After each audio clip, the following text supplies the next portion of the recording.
dear viewers and subscribers, welcome to another video in nature with me, Sandra Foster.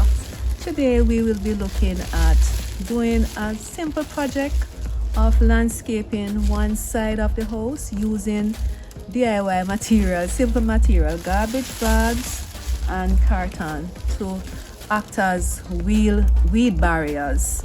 So I'm going to put these down to prevent the weeds from coming up, and then I will be putting some other maybe gravel and stuff on top of that, but the edge will be used for my vegetables. Alright guys, so it's a simple project using very cheap materials, anybody can do that. So here I have with me the garbage bags, and I'm just simply going to use my kitchen scissors and just cut it, open them up. You know how it's done. Open them up like that.